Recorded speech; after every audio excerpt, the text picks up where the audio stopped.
नमस्कार मित्रांनो, मी सचिन तांबे. मी 1992 सालापासून अखिल भारतीय अंधश्रद्धा निर्मूलन समितीच्या मुंबई शाखेमध्ये कार्यकर्ता म्हणून काम करीत आहे. मी एक सायकोलॉजिस्ट असून मी व माझी पत्नी जी स्वतः एक सायकोलॉजिस्ट आहे, आम्ही दोघं मिळून कल्याण शहरामध्ये अंतरंग काउन्सिलिंग सेंटर नावाची संस्था चालवतो. मी डॉक्टर निर्मला राव यांच्या दादर येथील आविष्कार संस्थेमध्ये 10 वर्ष सायकोलॉजिस्ट म्हणून काम केले आहे. ठाणे येथील IPH या संस्थेमध्ये डॉक्टर आनंद नाडकर्णी व डॉक्टर शुभा दत्ते मॅडम यांच्या मार्गदर्शनाखाली जिज्ञासा, मैत्र, पालक शाळा व मनोविकास या प्रकल्पामध्ये संवादक म्हणून काम केले आहे. स्त्रीमुक्ती संघटनेच्या अनेक प्रकल्पामध्ये कार्यकर्ता म्हणून मी काम केले आहे. मित्रांनो, आज मी आपल्यासमोर REBT म्हणजे रॅशनल इमोटिव्ह बिहेवियर थेरपी, ज्याला विवेकनिष्ठ उपचार पद्धती असंही म्हटले जातं, याविषयी आपल्या समोर बोलणार आहे. मित्रांनो, REBT जी आहे ही डॉक्टर अल्बर्ट एलिस यांनी विकसित केलेली आहे आणि अल्बर्ट एलिसनी जी काय मांडणी केली आहे ती आता आपल्यासमोर मांडणार आहे आणि जी आपल्याला दैनंदिन जीवनामध्ये कशा प्रकारे उपयोगी पडू शकते याशी आपण बोलणार आहोत. तर आज जर का आपण बघितलं, जगभरामध्ये करोनाचं संकट दिसतंय आणि त्याच्यामध्ये आपल्याकडे जे काही वेगवेगळ्या बातम्या येतात, त्यामुळे टीव्हीच्या माध्यमातून असेल, सोशल मीडियाच्या माध्यमातून असेल, त्याच्यातून एक प्रकारची दहशत निर्माण झालेली आहे, एक प्रकारचं लोकांमध्ये भीतीचं वातावरण निर्माण झालेलं आहे आणि त्याच्यामधून काही कळेन असं झालेलं की नक्की काय होते. कारण एका बाजूने आपल्याला दिसतंय की अनेक देशामध्ये, विकसित देशामध्ये हजारोंच्या संख्येने लोकांचे मृत्यू होताना दिसतात आहे. दुसऱ्या बाजूने आपल्याला दिसतंय की लॉकडाऊन आहे.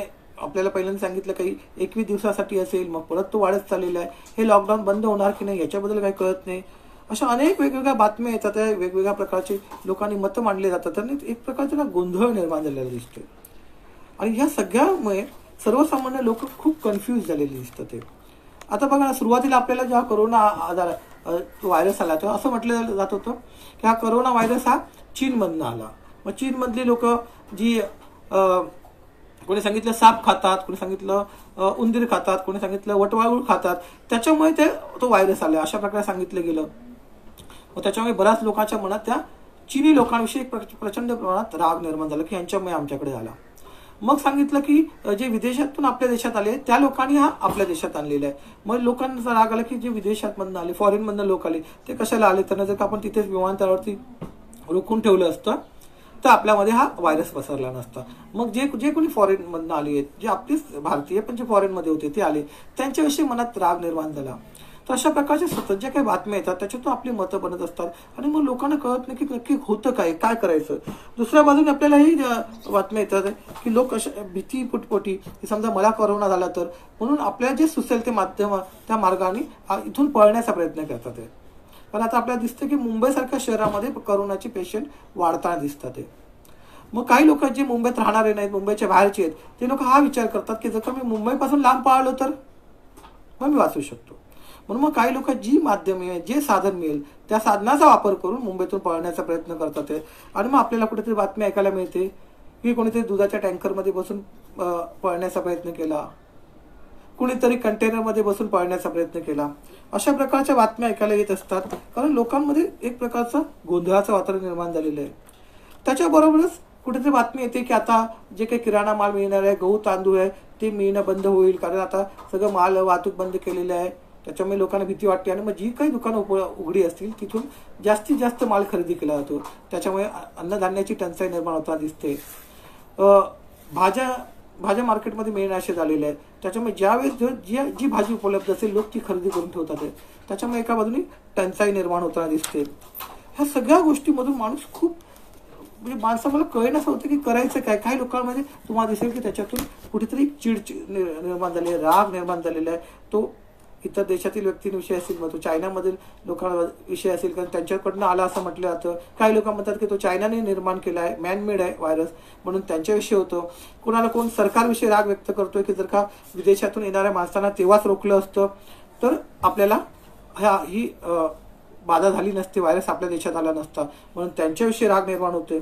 अशा प्रकारे खूप माणसांमध्ये वेगवेगळ्या प्रकारच्या भावना आहेत, पण नकारात्मक भावनांचं प्रमाण वाढताना दिसतं. आज इतक्या दिवस घरामध्ये जवळपास 1 महिन्यापेक्षा जास्त कालावधी झाला, घरामध्येच कोंडले गेलेले असल्यामुळे 30-30 माणसं, आपलीच घरातली माणसं सतत समोर येतात. त्याच्यामुळे ज्या काही आपल्यामधल्या कमतरता आहे ते वारंवार समोर आल्यामुळे मग घरामध्ये वाद होताना दिसतात, भांडण होताना दिसतात, चिडचिड होताना दिसतात, मग नवरा बायकोंमध्ये भांडण होते, भावाभावांमध्ये भांडण होताना दिसतात, मुलं ऐकत नाही म्हणून आई वडील सगळा राग मुलांवरती काढताना दिसतात. तर घरामध्ये सुद्धा अशा प्रकारचं भांडणाचे वातावरण निर्माण होताना दिसतं. एकंदरीत सगळीकडे हे अशा प्रकारचं एक विषमता दिसते, माणसं एकमेकांशी भांडताना दिसतात, राग दिसतोय, एक प्रकारच्या नकारात्मक भावना दिसतात. आणि मग अशा परिस्थितीमध्ये या आपल्या भावनांवरती नियंत्रण कसं ठेवायचं, आपले विचार आहेत ते अधिक तर्कशुद्ध, अधिक रॅशनल कसे बनवायचे, यासाठी आज आपण डॉक्टर अल्बर्ट एलिस यांची REBT, ज्याला रॅशनल इमोटिव्ह बिहेवियर थेरपी म्हटली जाते, विवेकनिष्ठ उपचार पद्धती, त्याची आपण माहिती करून घेणार आहोत. लक्षात घ्या, ही एक उपचार पद्धती आहे. म्हणजे ज्यावेळेस आपण एखाद्यावरती उपचार करत असतो की ज्याला कुठल्या प्रकारचा भावनिक किंवा मानसिक त्रास होत असतो, त्याच्यात त्याला बाहेर पडण्यासाठी आपण त्याला मदत करण्यासाठी उपचार पद्धती वापरत असतो. हिचा प्रामुख्याने वापर आपण आपल्यावरती करायचा आहे. आपले विचार बदलले तर आपल्याला याच्यातून फायदा मिळू शकतो. तर ही काय आहे ते आता आपण समजून घेणार आहोत. तर लक्षात घ्या की डॉक्टर अल्बर्ट एलिस यांनी जी मांडणी केली आहे त्याच्यामध्ये त्यांनी प्रामुख्याने सांगितलेलं काय, तर आपल्या आयुष्यामध्ये काही घटना घडतात आणि त्याचा आपल्यावरती परिणाम होतो असं आपण म्हणतो. जसं आता कोरोनाचं संकट आहे, आपण काय म्हणतो की मला हे जे काही नकारात्मक भावना दिसतात, मग ते राग असेल, भीती असेल, चिंता असेल, नैराश्य असेल, तर ह्या सगळ्या नकारात्मक भावना का निर्माण झाल्या, कारण हा कोरोना आला. मग आपण काय म्हणतो की ही घटना घडली म्हणून हा परिणाम झाला. तर REBT मध्ये याला म्हणतात AC ट्रॅक. म्हणजे ए म्हणजे ऍक्टिव्हेटिंग इव्हेंट, हा प्रसंग घडला म्हणून हा परिणाम होतो. म्हणजे मला जर काही नकारात्मक भावना का निर्माण झालेल्या आहेत, कारण हे कोरोना आलं नसतं तर ह्या गोष्टी घडल्याच नसत्या. म्हणजे माझी मी निराश झालोच नसतो, माझ्यामध्ये डिप्रेशन आलंच नसतं, माझी चिडचिड झालीच नसती, माझ्यामधली एन्झायटी वाढलीच नसती. मग मी काय करायचं, मग आपल्याला असं वाटतं की हा जोपर्यंत कोरोना आहे तोपर्यंत हे सगळं असंच होत राहणार. मग REBT याच्या बाबतीत काय सांगते, REBT म्हणते की आपल्या आयुष्यातल्या ज्या घटना घडतात त्याचा आपल्यावरती काही प्रमाणात नक्कीच परिणाम होतो, परंतु त्या घटनांचा होणारा परिणाम आहे त्याची तीव्रता जी आहे ती कमी करणं आपल्या हातात असते. इंटेन्सिटी, फ्रिक्वेन्सी जी कमी करणं आपल्या हातामध्ये असते. ते कसं करायचं, तर त्याने सांगितलं की A म्हणजे ऍक्टिव्हेटिंग इव्हेंट आणि B म्हणजे त्याचे होणारे परिणाम, C म्हणजे त्यांचे परिणाम, याच्यामध्ये येतो तो म्हणजे B. A म्हणजे काय त्याने सांगितलं, ऍक्टिव्हेटिंग इव्हेंट्स म्हणजे घडणारे घटना, C म्हणजे त्यांचे परिणाम. आपल्याला वाटतं ही घटना घडली म्हणून हा परिणाम घडला. REBT काय सांगते, A आणि C याच्यामध्ये येतो B म्हणजे तुमचा बिलीफ, तुमचा दृष्टिकोन, तुमची विचार करण्याची पद्धत, ह्याच्यावरती ते अवलंबून आहे की होणारे परिणाम अवलंबून असतात. आणि लक्षात घ्या की 100% आपल्या हातामध्ये A नाहीये. म्हणजे अशा प्रकारचे काही आपत्ती येतात, नैसर्गिक आपत्ती असेल किंवा इतर काही जगात नैसर्गिक घटना घडत असतात, त्या 100% आपल्या हातामध्ये नाही आहेत. म्हणजे A टाळणं आपल्या हातात नाहीये. मग आपल्या हातामध्ये काय असतं, तर B म्हणजे आपले विचार, आपले दृष्टिकोन हे 100% आपल्या हातामध्ये असतात. आणि हे जे आहे याच्यावरती REBT काम करते. आपले विचार जे असतात, ह्या विचार जर का आपण बदलले तर आपल्यावरती होणारे परिणाम आपण बदलू शकतो. आता मी तुम्हाला एक छोटंसं उदाहरण देतो. अशी कल्पना करा की तुम्ही रस्त्याने चाललेले आहात आणि रस्त्याने चालत असताना समोर एक बिल्डिंग दिसते आणि त्या बिल्डिंगमध्ये एक खिडकी असते आणि त्या खिडकीमध्ये एक तरुण मुलगा उभा आहे आणि तो मुलगा तुमच्याकडे बघून तुम्हाला गाण्याड्या शिव्या देतो. तुमच्या मनात कोणत्या भावना निर्माण होतील? तुम्ही आजूबाजूला बघाल, तुम्हाला कोणी दिसत नाही, तुम्हाला कळणार की तो माझ्याकडेच बघतोय. आता तो तुमच्याकडे बघून जर का तुम्हाला शिव्या देत असेल, तुमच्याबद्दल काही वाईट शब्द वापरत असेल तर तुम्हाला राग येणार. आता काही जणांना खूप जास्त राग येऊ शकतो. मग कदाचित त्या रागाच्या भरात ते म्हणतील की चला आपण त्याला जाऊन जाब विचारावा, किंवा खूपच राग आला तर म्हणून आपण जाऊन त्याला एक थप्पड मारूया, असा विचारही येऊ शकतो काही जणांच्या मनात. मग असा विचार करून एखादा व्यक्ती त्या बिल्डिंगच्या दारामध्ये जाते. ती आतमध्ये एंट्री करणार एवढ्या त्याचं समोर लक्ष जातं आणि त्या बिल्डिंगच्या वरती असं लिहिलेलं असतं की ते एक हॉस्पिटल आहे, तिथे मनोरुग्णांना ठेवले जातं. आणि मग तुमच्या लक्षात येतं की जी व्यक्ती आपल्याला शिव्या देते ती दुसरी कोणी नसून ती एक मनोरुग्ण आहे. आता मला सांगा तुमच्या भावना काय असतील? आता तुम्हाला त्या व्यक्तीविषयी राग येईल का? तुम्हाला असं वाटेल का की आपण त्याला जाऊन एक थप्पड मारावी? नाही वाटणार. तुमच्या भावना बदललेल्या असेल. आता तुम्हाला कळेल की तो जे काही करतोय तो एक मनोरुग्ण असल्यामुळे त्याला कळतच नाही की आपण काय करतोय. आणि ज्यावेळेस तुम्ही बाहेर याल कदाचित ती व्यक्ती पुन्हा तुमच्याकडे बघून शिव्या देईल, परंतु आता मात्र तुमच्या मनामध्ये रागाची भावना नसेल, कदाचित दयेची भावना असेल, सिंपती असेल त्या व्यक्तीविषयी. म्हणजे मला काय सांगायचंय, म्हणजे ए म्हणजे घटना बदलली आहे का? घटना नाही बदलली. तुम्ही तुमचे विचार बदलले परंतु परिणाम बदलला. आणि हा जो आहे बी जो आहे म्हणजे तुमचे विचार करण्याची पद्धत, तुमचा दृष्टिकोन हा 100% आपल्या हातामध्ये असतो. आणि हीच जी आहे हे आरबीटीची मांडणी केलेली आहे. आज आपण अनेक उदाहरणे घेऊन थोडक्यात आरबीटी समजण्याचा समजून घेण्याचा प्रयत्न करणार आहोत. आणि प्रामुख्याने आपण लक्षात घ्यायचं असतं की आपण जी काही आपल्या आयुष्यात ज्या काही घटना घडतात त्याचे आपल्यावरती जे परिणाम होतात ते 2 प्रकारचे परिणाम होतात. एक असतात भावनिक म्हणजे इमोशनल, दुसरे असतात बिहेवियर म्हणजे वर्तनाचे. भावना सुद्धा 2 प्रकारचे असतात, ज्याला आपण म्हणतो हेल्दी म्हणजे आरोग्याला उपकारक, आरोग्याला हितकारक. दुसरी अनहेल्दी म्हणजे आरोग्याला अपायकारक भावना. वर्तनामध्ये सुद्धा आपल्याला दिसतं 2 प्रकारचे वर्तन असतात. एक असतं कन्स्ट्रक्टिव्ह म्हणजे विधायक, काहीतरी चांगलं घडवणारं. दुसऱ्या बाजूचं असतं ते डिस्ट्रक्टिव्ह म्हणजे विनाशक. विनाशक जे असतात, डिस्ट्रक्टिव्ह असतात, ते पण 2 प्रकारचे असतात. एक असतात ते स्वतःच्या बाबतीमध्ये स्वतःला काहीतरी हार्मफुल, आपल्याला घातक असं वर्तन करणं. आणि दुसरं म्हणजे दुसऱ्यांना, इतरांना हानी पोहोचेल अशा प्रकारचं वर्तन करणं.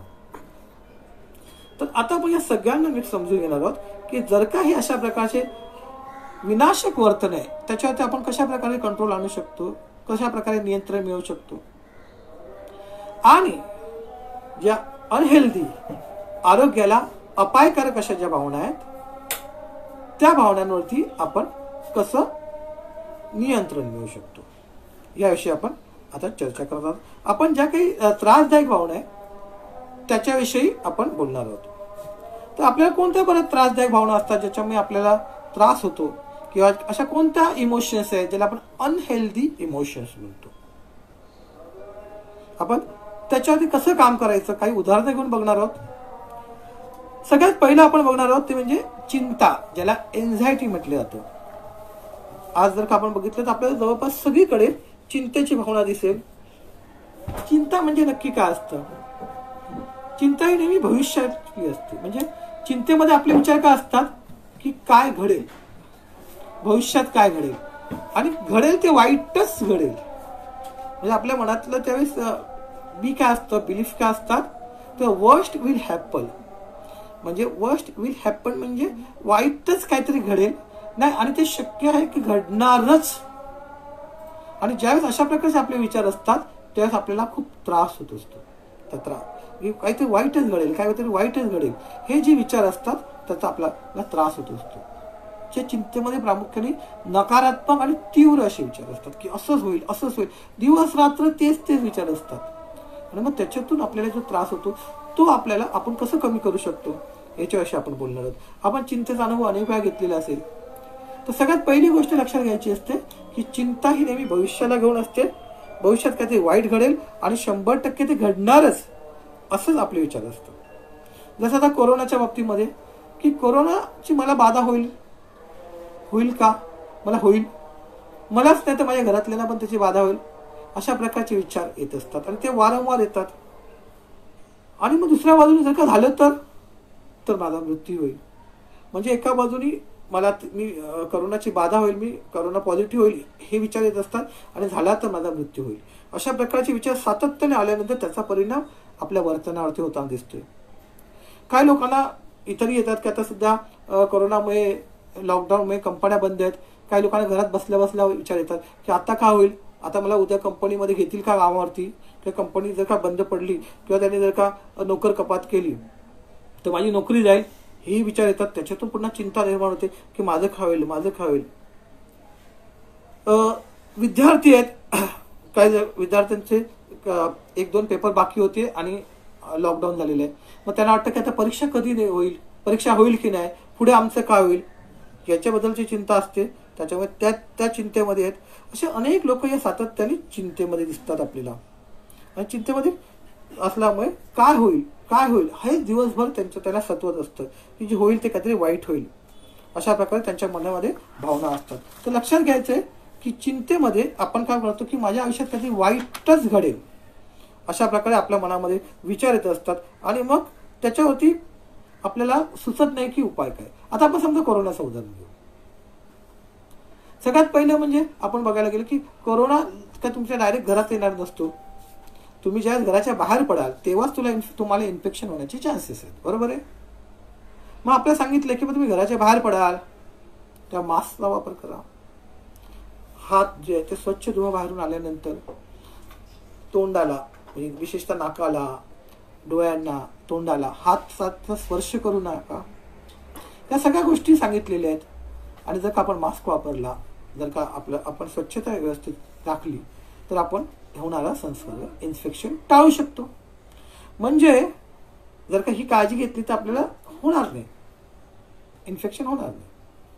दुसऱ्या बाजूने समजा झालंच तर आपण जर का बघितलं, जर का आता आपण न्यूजपेपर मध्ये बातम्या किंवा टीव्हीवरती बातम्या बघतो, तर आपल्याला काय दिसतंय की ज्यांना कोरोनाची बाधा होते असे जे पेशंट आहेत त्याच्यापैकी जवळपास 85% पेशंट असे आहेत की ज्यांना सौम्य लक्षण दिसतात आहे. आणि उरलेले जे आहेत त्याच्यातले काही पेशंट असे आहेत की ज्यांना उपचार केल्यानंतर ते ठीक होताना दिसतात. आणि असे उपचार होऊन बरेचसे पेशंट घरी येताना पण आपल्याला दिसतात आहे. म्हणजे आमच्या कल्याणमध्येच एक 6 वर्षाच्या मुलाला 6 महिन्याच्या मुलाला कोरोनाची बाधा झाली होती आणि तो ठीक होऊन आता त्याला डिस्चार्ज पण दिला गेलेला आहे. दुसरीकडे अशी मी एक बातमी ऐकलेली की 92 वर्षाच्या एका व्यक्तीला कोरोनाची बाधा झाली होती आणि तीही ठीक झालेली आहे. म्हणजे कोरोना झाला म्हणजे सगळं संपलं असंही नाहीये की झाला तरी सुद्धा त्याच्यावरती उपचार आहे. आणि जर का आपण बघितलं तर मृत्यूचं प्रमाण हे साधारणतः एक 5 ते 6% आसपास दिसते, त्याच्यापेक्षा तर जास्त नाही कुठेच. म्हणजे 95% असं आहे की कोरोनाची बाधा झाल्यानंतर सुद्धा आपण वाचू शकतो. म्हणजे साधारण हे जे काही 4-5% आहे त्याच्यावरती आपण फोकस करतो आणि आपण आपली चिंता वाढवतो.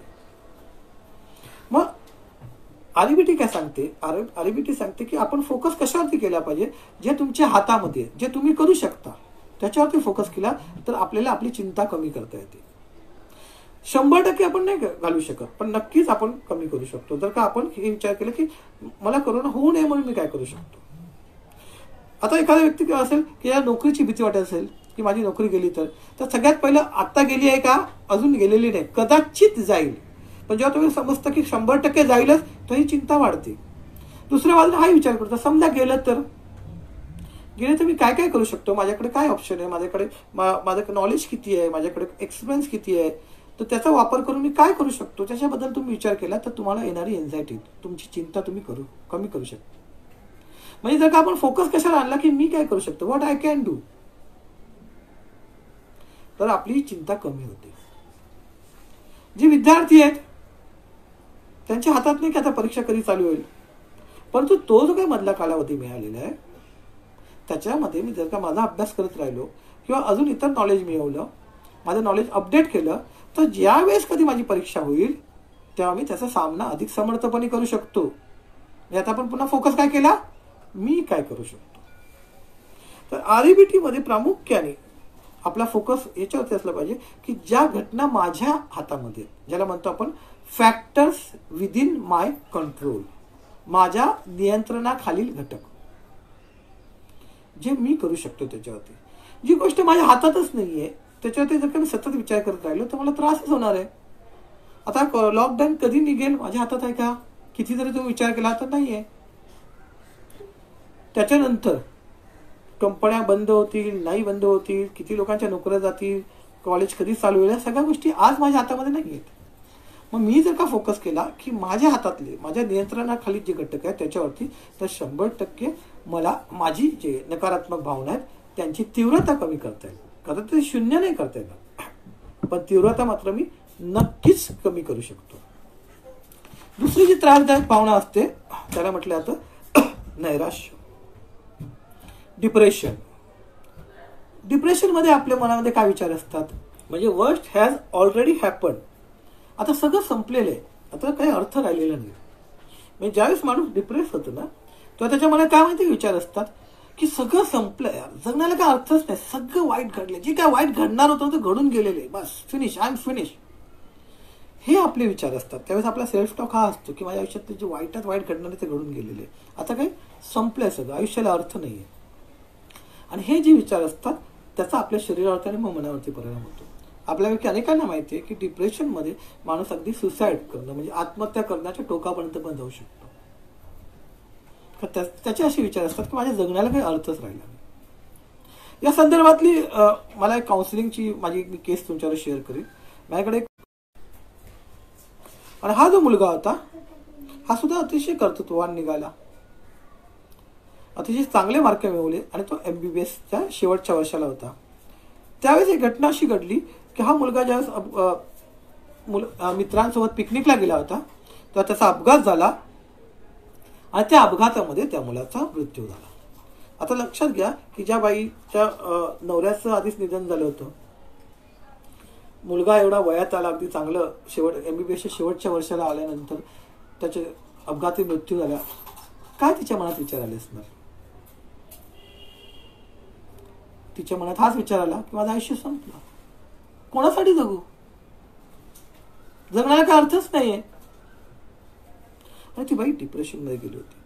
ज्यावेळेस ती आमच्याकडे काउन्सिलिंगला आली त्यावेळेस ती म्हणते मला जगून काय करायचं, आता मला जगण्याला काय अर्थच नाही. तिच्या बरोबरचे नातलग होते, त्यांना आम्ही काही सल्ला दिला की जर तिला कशा तरी मन गुंतवण्याचा प्रयत्न केला पाहिजे. मग त्यांच्या जवळच एक अनाथ आश्रम होतं, त्या अनाथ आश्रमामध्ये आम्ही सांगितलं यांना घेऊन जा. त्यांची बिलकुल इच्छा नव्हती, परंतु त्यांचे नातलग त्यांना जबरदस्तीने घेऊन जायला लागले. काही दिवस त्या तिकडे जाऊन नुसत्या बसून राहायच्या. हळूहळू त्या मुलांशी बोलायला लागल्या आणि हळूहळू त्या मुलांमध्ये ते एकरूप व्हायला लागल्या आणि पुढे त्या इतक्या त्यांच्याशी मिसळून गेल्या की त्या मुलांमध्ये त्यांनी आपला जो गेलेला मुलगा त्यांना शोधायला सुरुवात केली. आणि मग त्यांनी म्हटलं की आता ह्याच्या पुढचं माझं जे आयुष्य आहे ते मला या मुलांसाठीच घालवायचंय. त्या बाईंनी एक वाक्य म्हटलं की माझा एक मुलगा गेला पण आज मला 50 मुलं मिळालेली आहेत. ह्या सगळ्या त्यांना पहिल्यांदा वाटत होतं की माझ्या आयुष्याला काही अर्थ नाही. आता मात्र त्यांना वाटायला लागलं की नाही, या मुलांसाठी मला जगलं पाहिजे, ही मुलं माझीच आहेत. त्यांचे विचार बदलले, त्यांचा दृष्टिकोन बदलला आणि मग त्या डिप्रेशनमधून बाहेर आले. आजारपण किंवा मृत्यू अशा घटना घडल्यानंतर बऱ्याच वेळा आपल्याला डिप्रेशन येऊ शकतो. मग अशा वेळेस काय करायचं? मला आठवतं की एक संत गाडगेबाबांचा मला किस्सा आठवतो. त्यांच्या मुलाचा मृत्यू घडला आणि ते व्याख्या देत होते आणि त्यांना बातमी कळली की त्यांच्या मुलाचा मृत्यू झाला.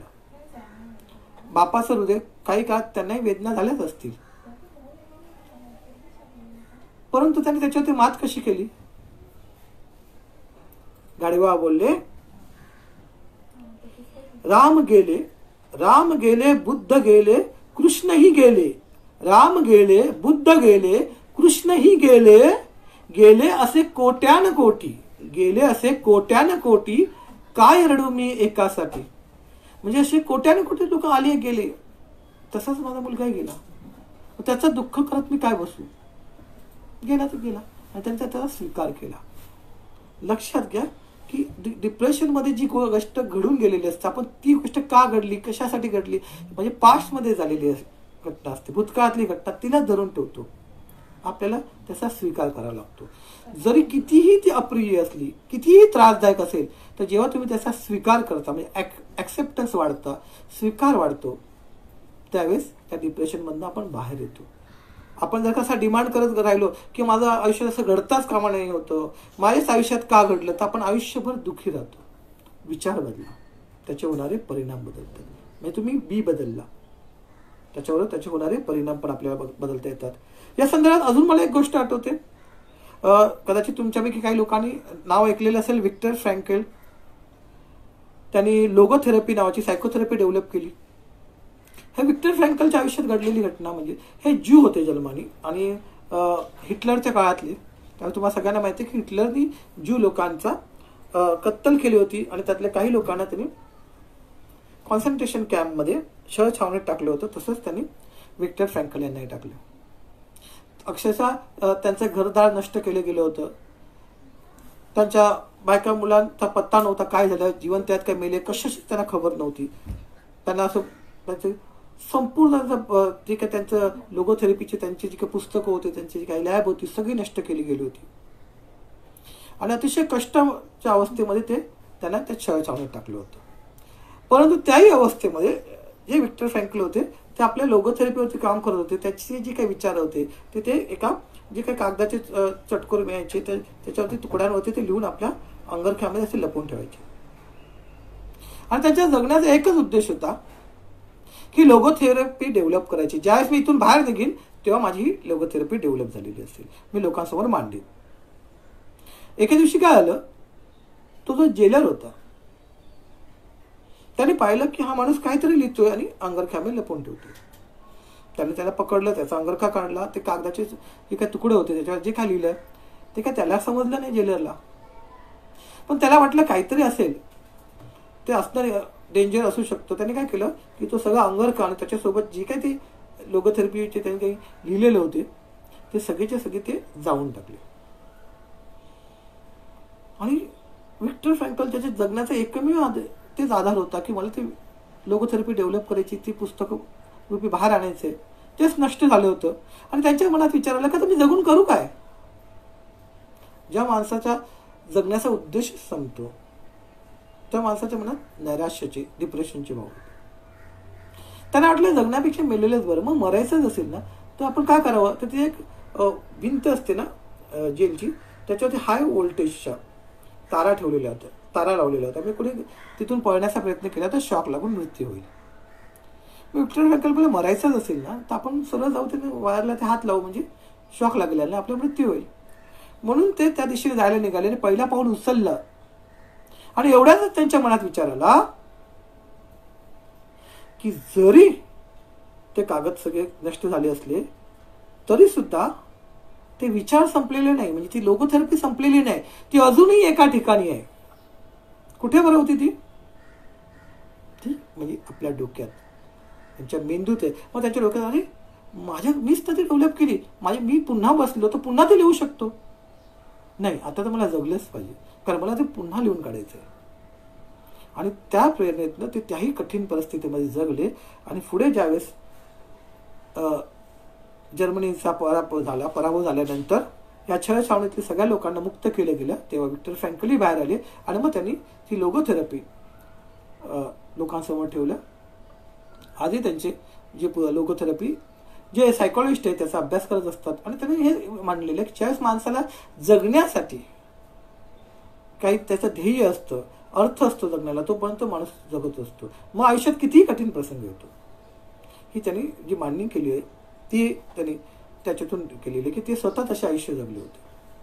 तर आपण लक्षात काय ठेवायचं की ज्यावेळेस आपण डिप्रेशनमध्ये असतो, आयुष्यात अशा कठीण प्रसंग घडतात, दुःखद प्रसंग घडत असतात की जे आपल्यासाठी अतिशय त्रासदायक असतात, अशा विचार काय करायचं की ते बदलण्याचं का 100% माझ्या हातात नसलं तर माझ्या जे हातात आहे ते मी करेन.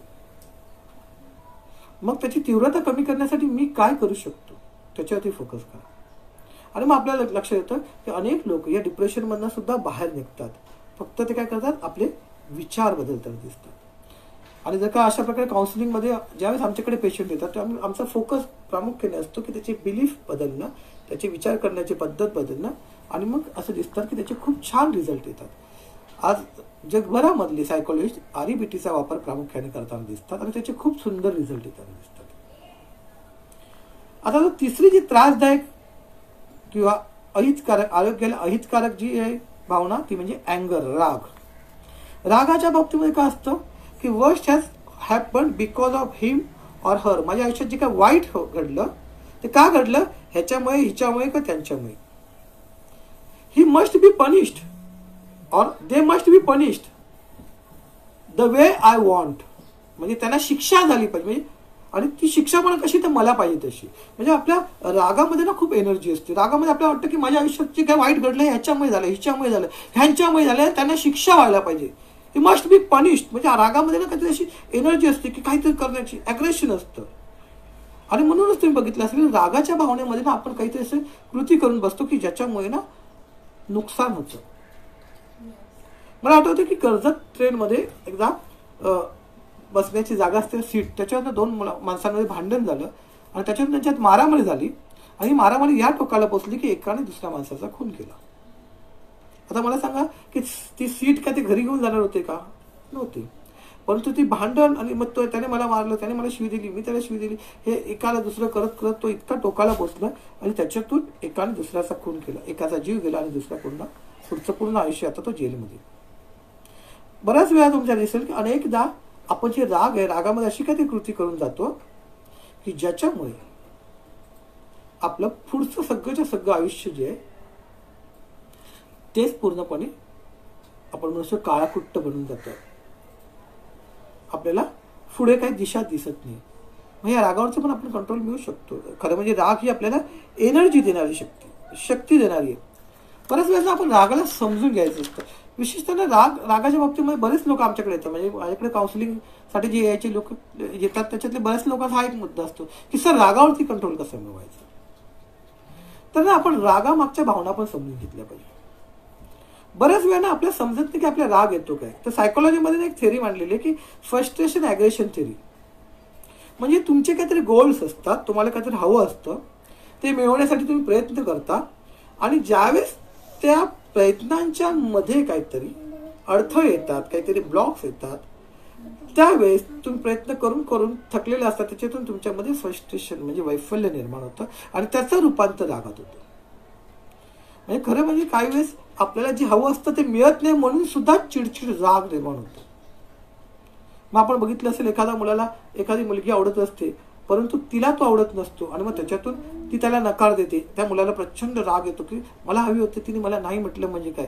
आणि मग त्याच्यातून जी राग निर्माण होतो त्याच्यातून तो तिच्यावर हल्ला करतो. काही वेळेस त्याच्या चेहऱ्यावरती ॲसिड टाकलं जातं किंवा इतर शस्त्राने हल्ला केला जातो आणि प्रसंगी तिचा जीव सुद्धा घेतला जातो.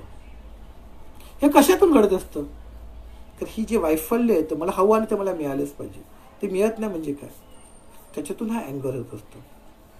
काही वेळेस ना खूप मजेशीर प्रसंग घडतात. मी तुम्हाला एक किस्सा सांगतो. माझ्याकडे काउन्सिलिंगला ना दोन तरुण म्हणजे एक मुलगा आणि एक मुलगी आले होते. तरुण मुलं होती ती. त्यांचं बऱ्याच दिवसापासून प्रेम प्रकरण चालू होतं आणि त्यांचं घरच्यांचं पण लग्नाला संमती होती, त्यांचं लग्न होणार होतं. मग माझ्याकडे काउन्सिलिंगला का आले होते ते? त्यावेळेस दादरला ते आले होते. ती घटना अशी घडली होती की ते दोघं दादरला फिरत होते आणि त्यांच्यामध्ये कधी भांडण झालं आणि दादर सारख्या एरियामध्ये त्या मुलीनी त्याच्यात त्यावेळेस पावसाळ्याचे दिवस होते, हातामध्ये छत्री होती, त्या छत्रीने त्या मुलाला मारायला सुरुवात केली. अर्थात मारायला सुरुवात केल्यामध्ये बरेचसे लोक जमले. अर्थात मग नंतर त्या लोकांनी मिटवलं ते प्रकरण. आणि त्या मुलाला भीती वाटली, अरे मला हिच्याशी बरोबर पुढे आयुष्य काढायचं आहे आणि एवढी ॲग्रेसिव्ह आहे, मला भर रस्त्यात मारलं म्हणजे काय. आणि ते दादासारख्या तिला प्रचंड भीती वाटली त्याला. आणि म्हणून तो आला होता की सर काय तरी आम्हाला मार्गदर्शन करा. ज्यावेळेस ते काउन्सिलिंगला आल्यानंतर मी त्या मुलीशी बोललो. त्या मुलीला विचारलं, ते बोलते हो सर मला असं करायला नको होतं, मला कळत नाही की का घडलं असतं, मी खूप चिडली आणि मला राग आला. मी म्हटलं की नक्की काय घडलं होतं ते मला सांग त्या दिवसाचा. मग तिने तो सगळा किस्सा सांगितला. ते लोक दादरला फिरत होते. अचानक त्यांना एक त्यांची दोघांची पण कॉमन फ्रेंड, त्यांची जी मैत्रीण होती ती भेटली. तिघही एकाच कॉलेजमध्ये होते आणि त्या मुलीशी एक तिघही बोलत होते. त्याच्यानंतर काय झालं की तो मुलगा त्याशी बोलत थांबला आणि मुलगी पुढे गेली. आणि पुढे गेल्यानंतर मग हा मुलगा बोलत होता आणि त्याच्यानंतर तिला असं वाटलं की आपण पुढे आल्यानंतर हा येईल आपल्या मागे, पण तो आला नव्हता. ते बोलते की तू माझ्या मागून आला ना, मला खूप राग आला. मग तिला अधिक खोदून प्रश्न विचारलं की नक्की काय घडलं होतं. मग तिने सांगितलं की काय झालं होतं की मधल्या काळामध्ये ही जी मुलगी होती त्या मुलीचं वजन खूप वाढलं होतं आणि ती थोडी जाडी झाली होती. आणि तिला असं वाटायचं की आता आपलं वजन वाढलं तर जो काही आपला हा जो मित्र आहे तो आपल्याला पसंत करत नसेल, कदाचित तो आपल्यापासून दूर जाईल.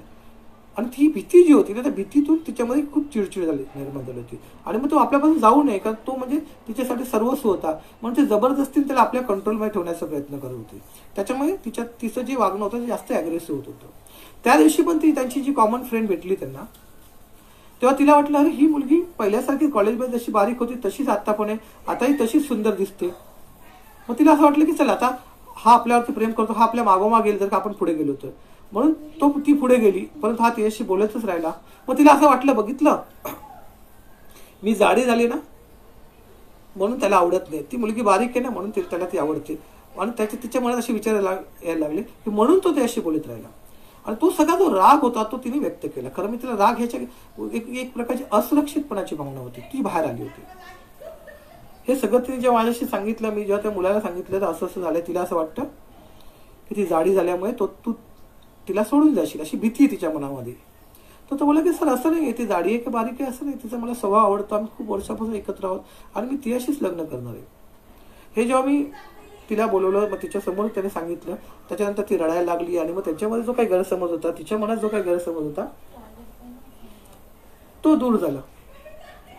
आणि तिला जे वाटत होतं भीती की आपल्याला सोडून जाईल, बऱ्याच वेळा ना ही एक भीती असते, असुरक्षितपणाची भावना.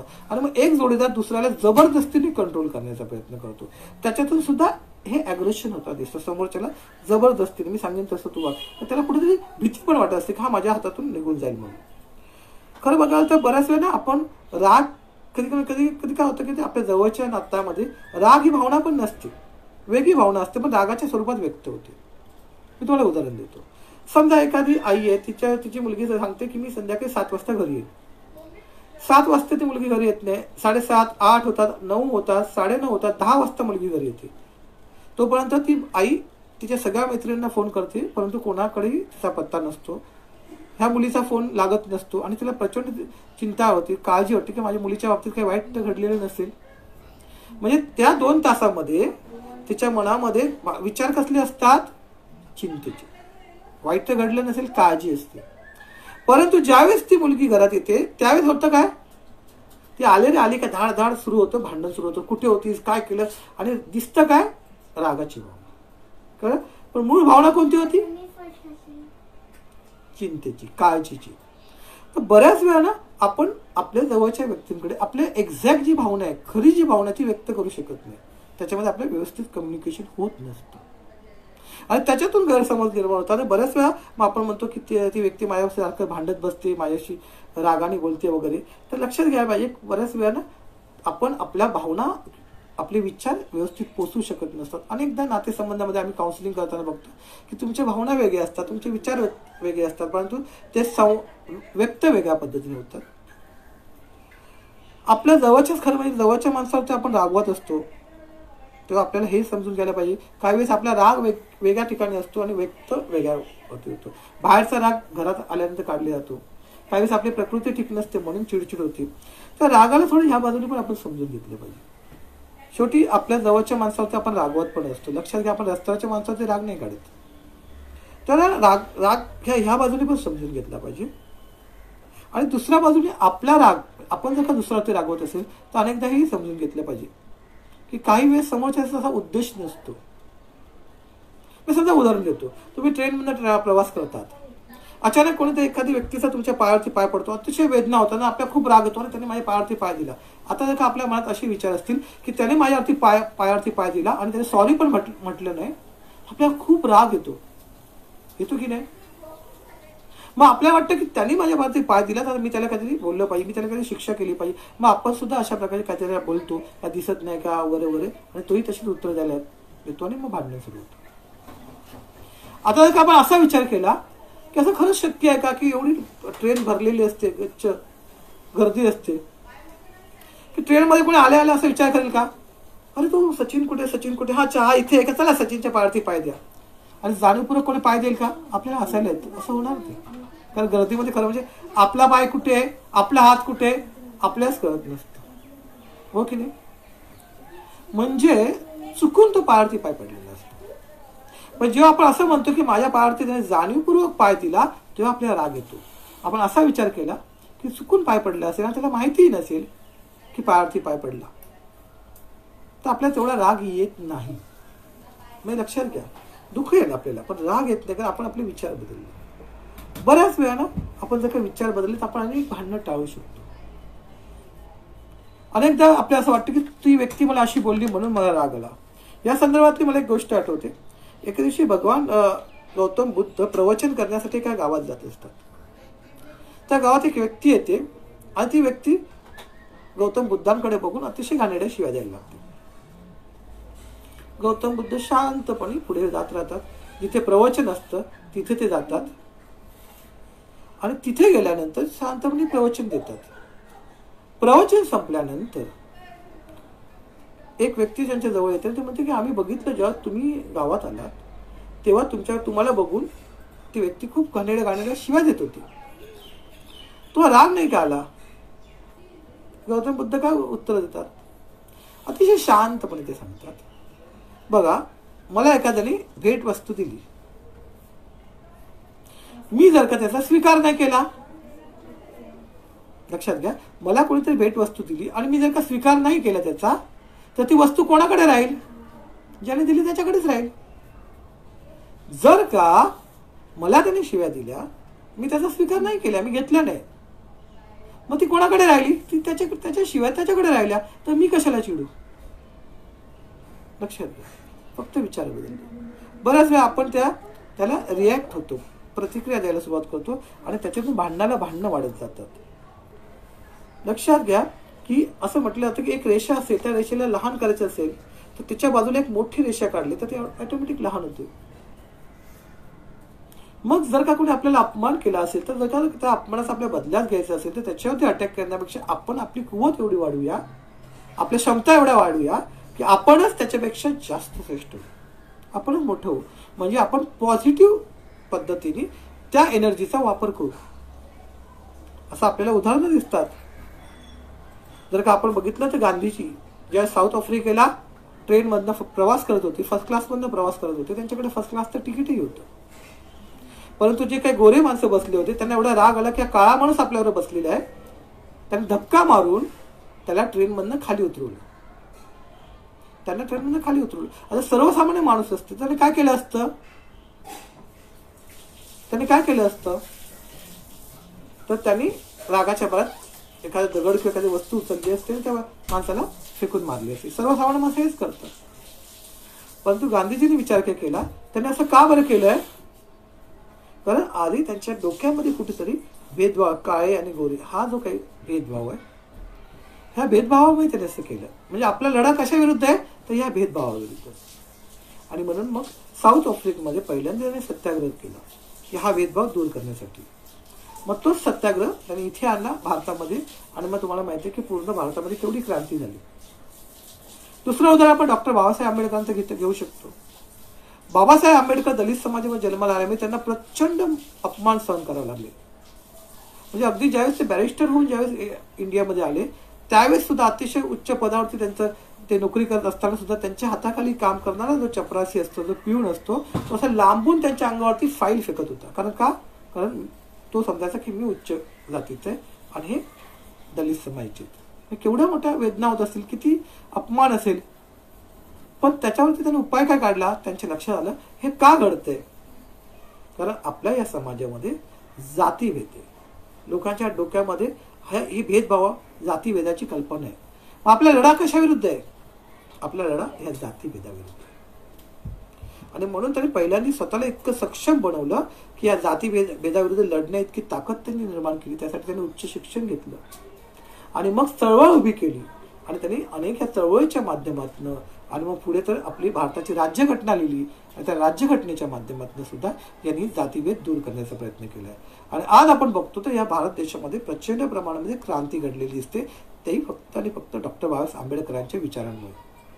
त्यांच्या मनात जो राग होता तो राग त्यांनी क्रिएटिव्ह पद्धतीने बाहेर काढला. ती एनर्जी त्यांनी क्रिएटिव्ह पद्धतीने बाहेर काढली की ह्या भेदाविरुद्ध मला लढायचं आहे. एखाद्या व्यक्तीविरुद्ध नाहीये, एखाद्या जातीविरुद्ध नाहीये, एखाद्या धर्माविरुद्ध नाहीये, तर मला या भेदभावाविरुद्ध लढायचं आहे. आणि जर का तुम्ही बघितलं असेल त्याने अनेक व्यक्ती ज्या होत्या ते त्यांच्या वेगवेगळ्या जातीतल्या होत्या. उच्च जातीतले सुद्धा त्यांचे मित्र होते, त्यांची सुद्धा त्यांनी मदत घेतली या लढ्यासाठी. म्हणजे त्यांची लढा हे कुठल्या जातीविरुद्ध नव्हता किंवा कुठल्या एखाद्या समाजाविरुद्ध नव्हता, तर त्यांचा भेदभाव, जाती भेदाविरुद्ध लढा होता. आणि त्याच्या विरुद्ध त्यांनी लढा दिला. आणि ही जी एनर्जी होती, रागाची शक्ती होती, ती जर का क्रिएटिव्ह पद्धतीने वापरली तर रागाचा वापर खूप चांगल्या प्रकारे करता येतो. आरबीटी आपल्याला काय सांगते? हेच सांगतं की तुम्ही विचार बदला, तुमच्या हातात जे काय त्याचा वापर करा आणि मग तुमच्या लक्षात येतं की आपण ह्या रागाच्या भावनेवरती सुद्धा नियंत्रण मिळवू शकतो. नंतर येतं रागानंतरची भावना जी आहे ती गिल्ट, अपराधीपणाची भावना. गिल्टमध्ये काय असतात विचार?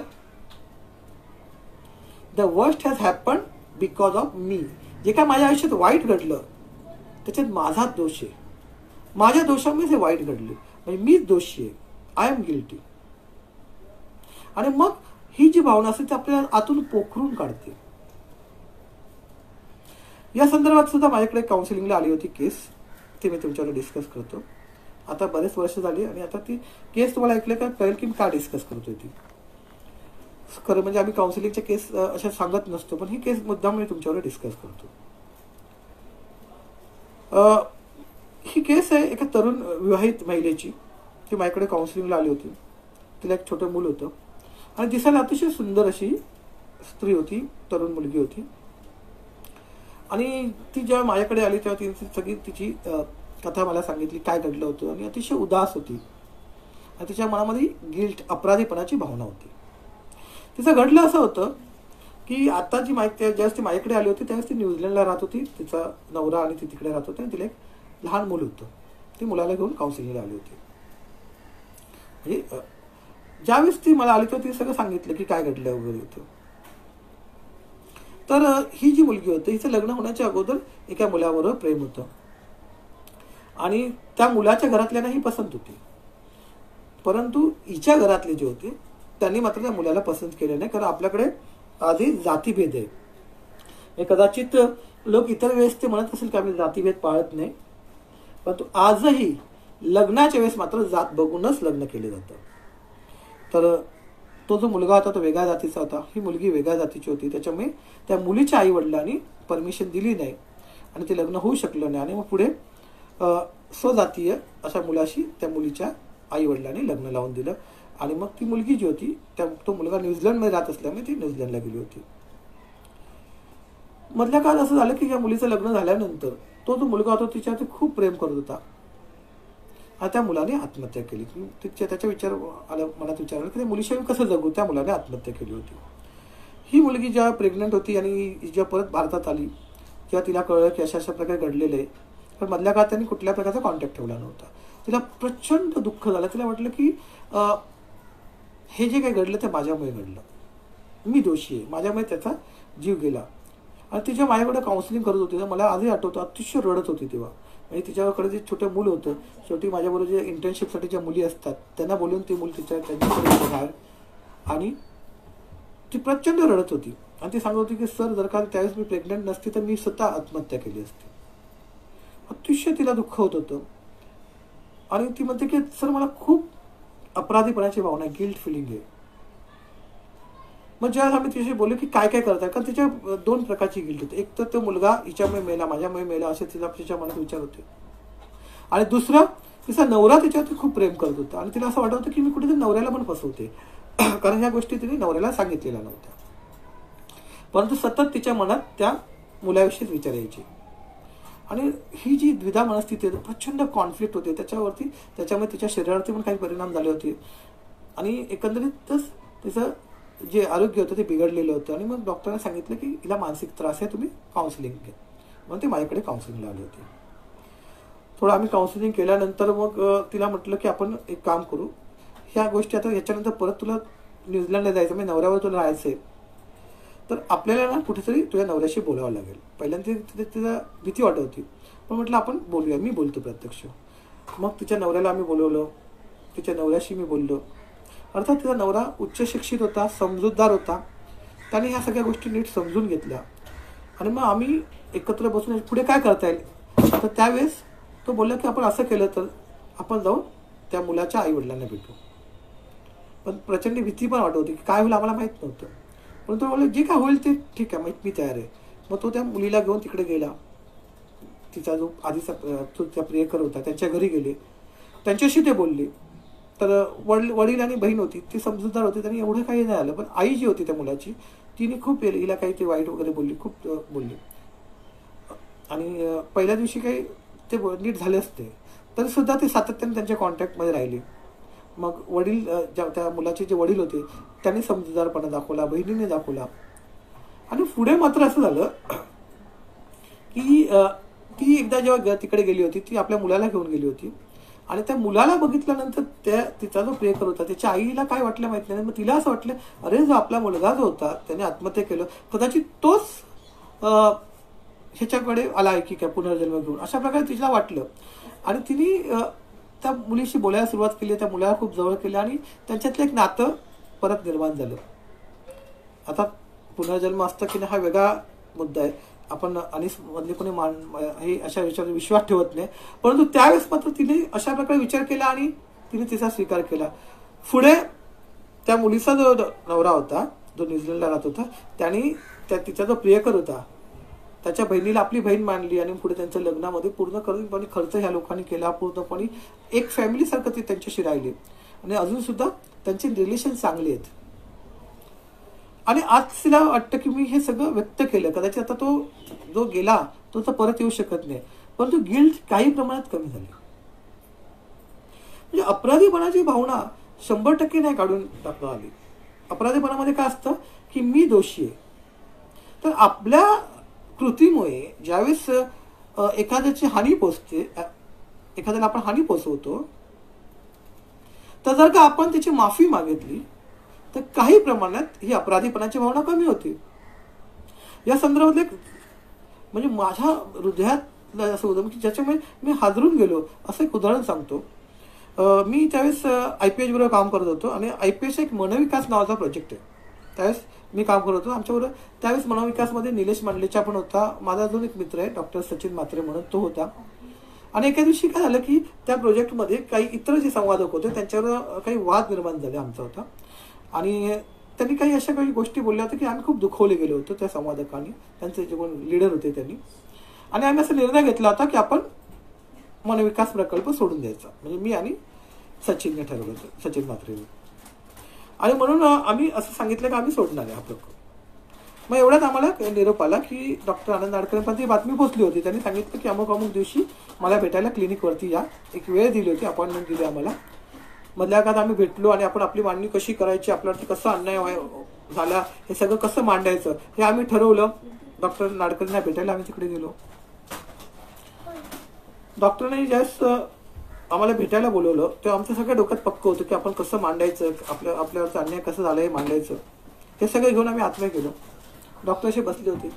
डॉक्टरने आम्हाला बघितलं आणि म्हटलं हे बघा मला सगळं माहिती कळलेली आहे, तर IPHचा ट्रस्टी या नात्याने आणि हे सगळं काय घडलंय त्याला मी माझी जबाबदारी मानतो आणि त्याच्याबद्दल तुम्ही जे काही दुखवले गेला त्याच्याबद्दल मी तुमची माफी मागतो. अक्षरशः त्याने माफी मागितली आणि आम्ही आदरून गेलो की आमच्यासारखं सर्वसामान्य माणसांचे डॉक्टर नाडकर्णी एवढे ग्रेट, म्हणजे आमच्यासाठी ते रोल मॉडेल. त्यावेळेस तर डॉक्टर नाडकर्णींचे तर आम्ही अक्षरशः भक्त होतो, वेडे झाले होते त्यांचे विचार ऐकण्यासाठी. असं नुसते अशी भावना होती जसं असतात एखाद्या देवाचे भक्त असतात, तसंच त्या काळात आमच्यासाठी ते रोल मॉडेल होती की प्रत्येक त्यांचा एक एक शब्द आमच्यासाठी बहुमूल्य होता. आणि ती व्यक्ती आमची माफी मागते. आम्हाला कळेल अक्षरशः ना ती मीटिंग आमची मला वाटतं की ते 2-3 मिनिटाची झाली असेल आणि अक्षरशः आम्ही थिजून गेलो होतो. आम्ही काहीही बोललो नाही. डॉक्टरने एवढं सांगितलं ठीक आहे आता उद्यापासून आपल्या प्रकल्पात जॉईन करायचा, आपलं नेहमीसारखं काम करायचं, सगळं विसरून जायचं, ठीक आहे चला असं बोलले. आणि मस्त की त्यांच्या नेहमीचं स्माइल केलं आणि आमचा सगळा राग वगैरे आम्ही विसरून गेलो. आणि मग पुढे आम्ही त्या प्रोजेक्टमध्ये काम केलं. तो प्रोजेक्ट आम्ही आमच्या पद्धतीने पूर्ण केला. तर लक्षात घ्या की अशा प्रकारे जर का आपलं काही चुकलं असेल तर माफी मागितलं तर त्याची ती तीव्रता कमी होतं. दुःख कदाचित समोरचा जो दुखवलेला असतो तो दुखवलेला माणूस सुद्धा काही प्रमाणात का असतो त्याचं दुःख आपण कमी करू शकतो. तर हे लक्षात घ्या. आता आपण जे काय बघितलं की REBT मध्ये आपण बघितलं की आपण काय करू शकतो याच्यावरती फोकस दिला गेला. जे आपल्या हातात घटक नाही आहेत त्यांना सोडून द्यायचं. आपण बरेच वेळा डिमांड ट्रॅक करत असतो. डिमांड म्हणजे काय असतं, आपण डिमांड 3 प्रकारचे करतो. आपल्या मागण्या 3 प्रकारचे असतात. एक असं स्वतःकडनं मी जे काय करीन ते परफेक्टच केलं पाहिजे, बिनचूकच केलं पाहिजे, एकही चूक होताच कामा नये, हा स्वतःकडनं डिमांड असतो. म्हणजे मी जर का पहिलं भाषण देत असेल तर माझं भाषण चुकताच कामा नये, मी जे काही काम करेल ते परफेक्ट असलंच पाहिजे, हा स्वतःकडून डिमांड असतो. आणि मग बऱ्याच वेळ काय होतं की भीती पण त्याच्यातून निर्माण होती, मी चुकलो तर आणि म्हणून मग आपण ती गोष्ट टाळण्याचा प्रयत्न करतो. म्हणजे मला माहिती आहे की ज्यावेळी मी अनिसमध्ये आलो तर सुरुवातीला मला बोलायला खूप भीती वाटायची. मला असं वाटायचं की मी बोललो तर असं जोरदार जाऊन असं भाषण दिलं पाहिजे, नाही तर आपण बोलताच का म्हणे. म्हणून मी नेहमी मागे मागे राहायचो. मग आपल्याला जेव्हा असं वाटतं की परफेक्ट बोललं पाहिजे तर दुसरा विचार येतो नाही पण चुकलं तर, आणि मग त्याच्यातून ना आपण स्वतःला मागे रोखतो. दुसऱ्या बाजूने डिमांड असतो इतरांकडून. दुसऱ्याने प्रत्येक वेळी मला समजून घेतलंच पाहिजे, त्याला म्हणतो डिमांड फ्रॉम अदर्स. एक असतो डिमांड फ्रॉम सेल्फ, दुसरा असतो डिमांड फ्रॉम अदर्स. म्हणजे माझ्या आई वडिलांनी मला समजून घेतलं पाहिजे, माझ्या भावंडांनी मला समजून घेतलं पाहिजे, माझ्या नवऱ्याने मला समजून घेतलं पाहिजे, मला बायकोने मला समजून घेतलं पाहिजे, माझ्या मुलांनी समजून घेतलं पाहिजे, माझ्या मित्रांनी समजून घेतलंच पाहिजे. आणि नाही तर आपण त्यांना दोष देतो की ते नालायक आहेत. आणि तिसरा असतो demand from others. Demand from others म्हणजे सगळं परिस्थिती, एन्व्हायरमेंट वापर होतो तो प्रामुख्याने मी काय करू शकतो याच्यावरती. दुसऱ्याने काय करावं ते 100% आपल्या हातामध्ये नसतं, पण मी काय करू शकतो हे जर आपण बघतो. आपण नेहमी काय करत असतो, इतरांनी माझ्यासाठी काय करावं, माझ्या आई वडिलांनी काय करावं, किंवा परिस्थिती अशीच असली पाहिजे. बाहेर जर का आता जसं मी तुमच्याशी बोलत असताना मध्येच कनेक्टिव्हिटी गेली, हे माझ्या हातात नव्हतं, परंतु पुन्हा कनेक्टिव्हिटी आल्यानंतर उरलेलं भाषण पूर्ण करणं हे माझ्या हातात आहे. जी गोष्ट आपल्या हातात नाहीये त्याच्यासाठी रडत बसण्यात का अर्थ नाही, त्याला दोष देण्यात का अर्थ नाही. जी गोष्ट आपल्या हातात आहे ती आपण केली तर आपल्याला होणारा त्रास जो आहे तो आपण कमी करू शकतो, हे आपण लक्षात घेऊ शकतो. अनेक शेवटची मंगेश पाडगावकरांची कविता, त्याचे काही लाईन्स मी तुम्हाला ऐकवतो, त्यांच्या काही ओळी ऐकवून मी आता इथे समारोप करतोय. त्यातले सांगा कसं जगायचं ही कविता आहे. त्याच्यामध्ये असं ते म्हटलेलं आहे की पायात काटे रुतून बसतात, पायात काटे रुतून बसतात हे अगदी खरं असतं, आणि फुलं फुलून येतात हे काय खरं नसतं. काट्यासारखं सलायचं की फुलासारखं फुलायचं तुम्ही ठरवा. सांगा कसं जगायचं, कणत कणत हे गाणे म्हणत तुम्ही ठरवा. सांगा कसं जगायचं. काळ्या कुट्ट काळोखात, काळ्या कुट्ट काळोखात जेव्हा कुणीच दिसत नसतं, काळ्या कुट्ट काळोखात जेव्हा कुणीच दिसत नसतं, तुमच्यासाठी दिवा घेऊन कुणीतरी उभं असतं. काळोखात कुढायचं की प्रकाशात उडायचं तुम्ही ठरवा. सांगा कसं जगायचं, कणत कणत की गाणं म्हणत. पेला अर्धा सरलाय असं सुद्धा म्हणता येतं, पेला अर्धा भरलाय असं सुद्धा म्हणता येतं. सरलाय म्हणायचं की भरलाय म्हणायचं तुम्ही ठरवा. सांगा कसं जगायचं, कणत कणत की गाणं म्हणत.